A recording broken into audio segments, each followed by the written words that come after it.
Okay, so let's continue. So para sa next topic natin, so this is stocks in chimneys. Okay, so definition muna tayo. Pag sinabing chimney, that is an architectural ventilation structure made of masonry, clay, metal, that isolates the hot toxic exhaust gases or smoke produced by a boiler, stove, furnace, incinerator, or fireplace from human living areas. Okay, so yan yung ating mga chimenea, kumbaga.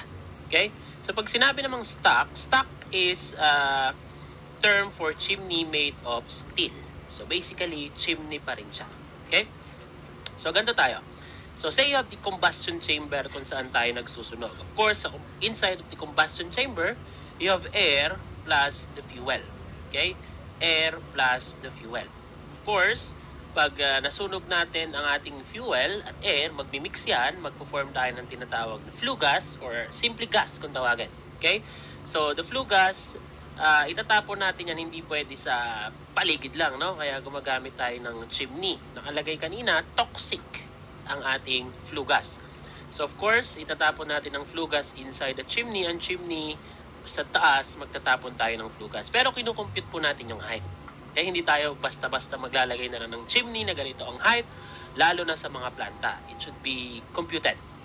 Okay? And of course, this is the height na tinatawag, and meron tayong diameter ng chimney.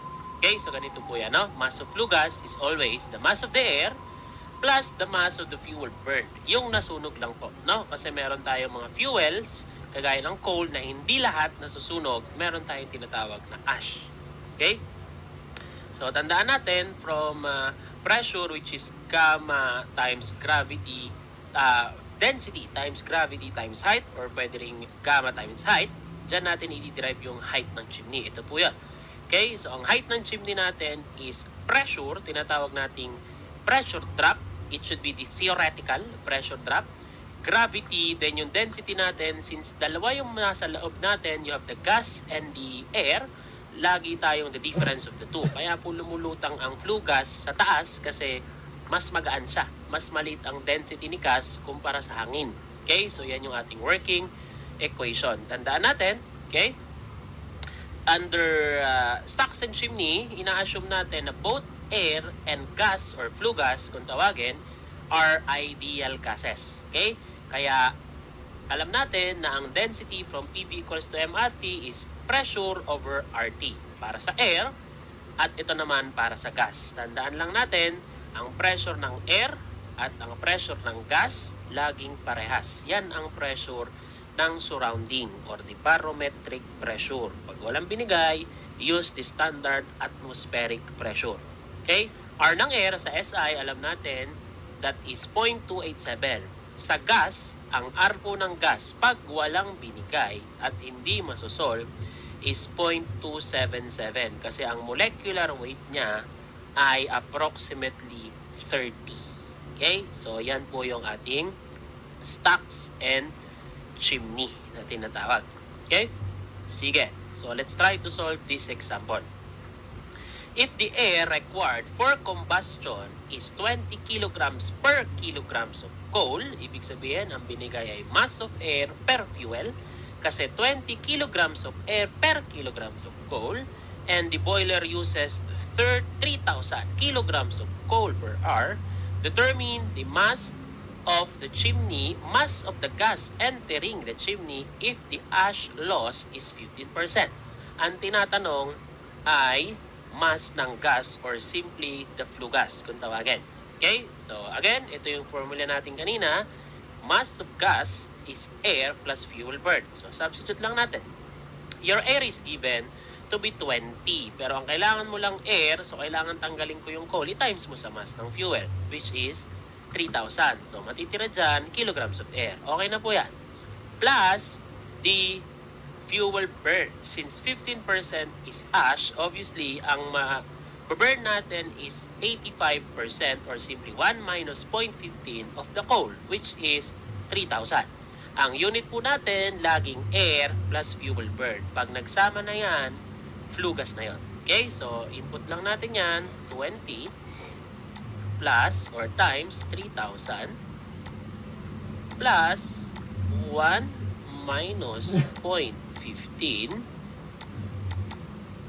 0.15 of 3,000. Okay?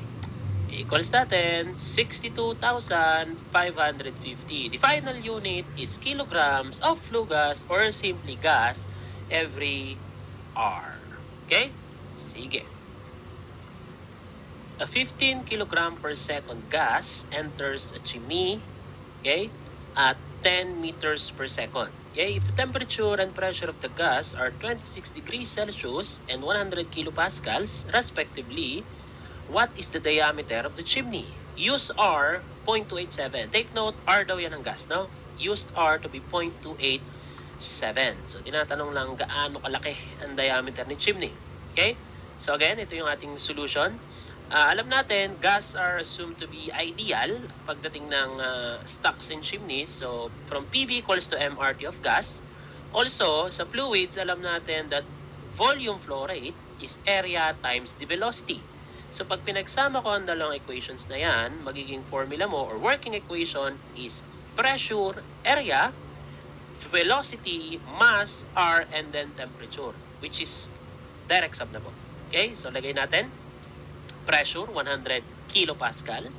Area, obviously, is the cross-sectional or normal area. Kaya, bilog yan, pi over 4 d squared. Doon po lalabas yung unknown. Velocity is 10, is equal to mass, 15, given. R of gas is given to be 0.287. And then, absolute temperature is 26 plus 273.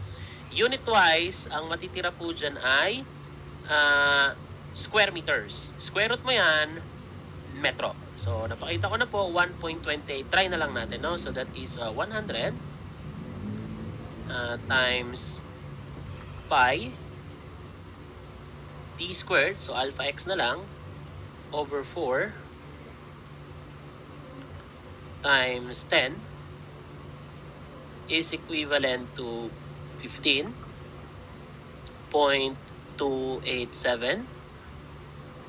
And then 26 plus 273. Shift solve na lang natin. 1.28 meters. So that is your answer. Okay? So, ito po yan. Okay? Yan. Shift solve. Okay?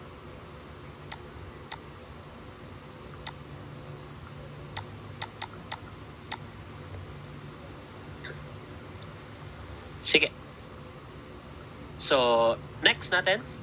A steam generator with an economizer and air heater has an overall drop loss of 21.78 cm of water. So, pressure po in terms of height of water ang binigay. That is the pressure drop na tinatawag. Drop loss, 28.78 centimeters of water. The stock gases are at 177 degrees Celsius, temperature ng gas. And the atmosphere is at 101.3 kilopascal, 26 degrees Celsius. Yan po ang hangin. Okay?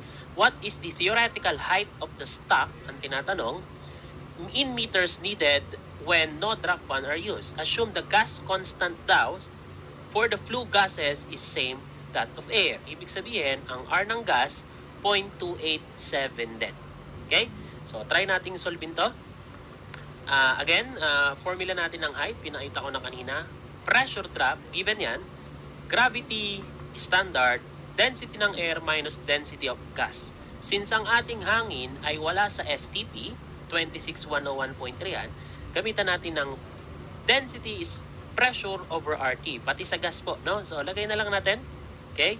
Direct sub naman, SI tayo. So, ang ating density ng hangin ay 101.3 is the pressure. 0.3. R ng hangin, standard, 0.287. And then, the temperature of the air is at 26, gawin lang absolute, plus 273. So, meron tayong 1.18 para sa density ng air. Same goes with gas. Papalitan mo lang yung temperature dyan kasi sabi, R of gas is same that of air. Pero again, pag walang binanggit, ang R ng gas, 0.277, no? So, ito, edit ko na lang. Nasaan na yun? Okay? Baguhin ko to, gawin kong 177. So, this is the density of the gas. Density of the gas is 0.785. Okay? So now, we can substitute sa ating height. Height is pressure drop, 21.78 cm of water. Local gravity, 9.81. Density of air minus density of gas. Pero kung mapapansin natin ang units niyan, hindi po makita, kaya gamit tayo ng conversion. Yung standard atmospheric pressure tayo. 10,000 or 1,033 cm of water is equivalent to 101,325 Pascal. Ang Pascal ay Newton per square meter. So, checking the units, cancel out ng cm of water, cancel out ng cubic meter, may matitira ditong meter na isa. Ang kilogram mass meter per second square po ay equivalent sa Newton. So, ang matitirang unit, meter. So, labas lang ulit natin si Calcu. Pindutin ko lang to. Okay, that is 21.78 times, or divide muna, divide by 9.81, 1.18 minus 0.784, okay, times 101,325 over 1033.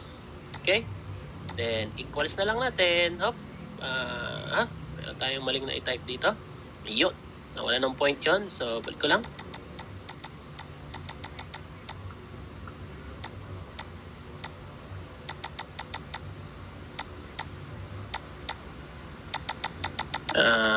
Point. Okay. So, ang lalabas dyan equals ay 549.9 or simply sa choices, 550 meters. Okay? So, ganun po kasimple ang ating stocks and chimney. Sige.